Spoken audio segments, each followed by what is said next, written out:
चांदनी रात थी। आसमान बादलों से घिरा था और बिजली की कड़क एक रहस्यमय सन्नाटे को चीरती चली जा रही थी। झील के किनारे स्थित एक पुरानी हवेली जो वर्षों से वीरान पड़ी थी, अचानक एक बार फिर चर्चा में आ गई, क्योंकि वहां कुछ ऐसा था जो इंसानी समझ से परे था। भाग 1। दीपक का आगमन। दीपक एक स्वतंत्र पत्रकार था। उसे पुराने रहस्यों की कहानियां खोजना और लिखना पसंद था। एक दिन उसे सांवली हवेली के बारे में पता चला, जो उसके शहर से 50 किलोमीटर दूर एक गांव में स्थित थी। गांव वालों का मानना था कि वहां एक भूतनी रहती है, एक बेहद सुंदर लेकिन खतरनाक आत्मा जो रात को हवेली में आती थी। दीपक को ये बातें अंधविश्वास लगी। उसकी आंखों में चमक थी। यह एक परफेक्ट स्टोरी थी जिससे वह नाम कमा सकता था। उसने तय किया कि वह एक रात उस हवेली में अकेला रुकेगा और पूरी सच्चाई जानकर दुनिया को बताएगा। भाग 2। हवेली की पहली रात। दीपक शाम को अपने कैमरे, टॉर्च और डायरी के साथ हवेली पहुंचा। हवेली की दीवारें काई से ढकी हुई थी, खिड़कियां टूटी हुई और फर्श पर धूल की मोटी परत जमी थी। मगर वहां एक अजीब सी सुगंध थी, जैसे किसी औरत ने अभी इत्र लगाया हो। रात 12 बजने ही वाले थे कि दीपक ने अपने कैमरे ऑन किए और एक एक कमरा रिकॉर्ड करना शुरू किया। तभी हवेली की एक बंद दरवाजा अपने आप चरमराते हुए खुल गया। दीपक धीरे धीरे उस कमरे की ओर बढ़ा। कमरे में एक पुराना शीशा था और उसके सामने एक कुर्सी।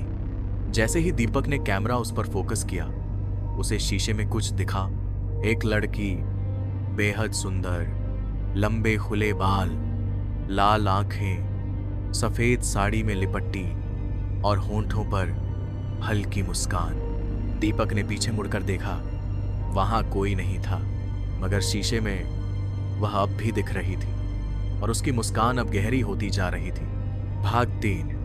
मोहक मुलाकात। तुम यहां क्या कर रहे हो?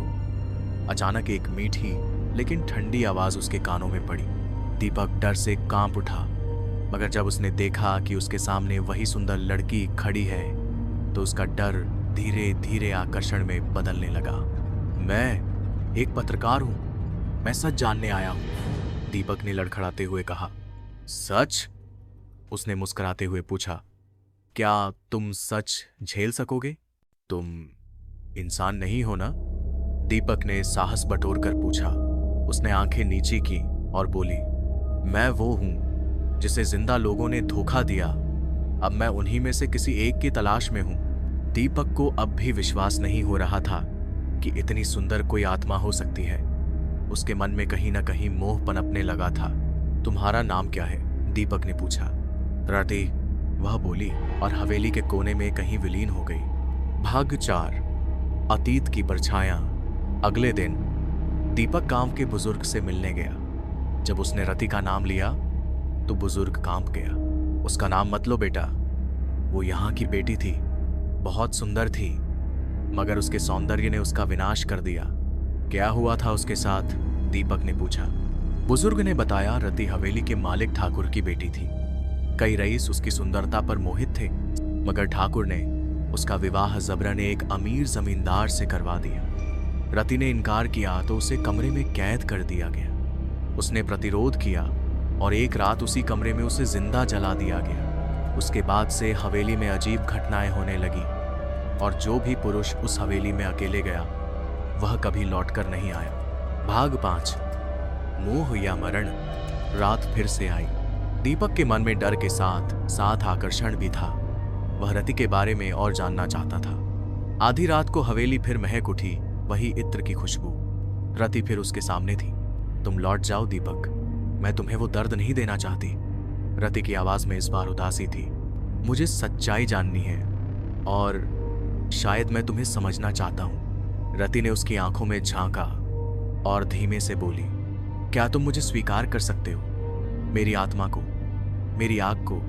दीपक ने कहा, अगर तुमने मुझसे कुछ नहीं छिपाया तो मैं तैयार हूं। रति ने मुस्कुराकर अपना हाथ उसकी ओर बढ़ाया और दीपक ने उसे थाम लिया।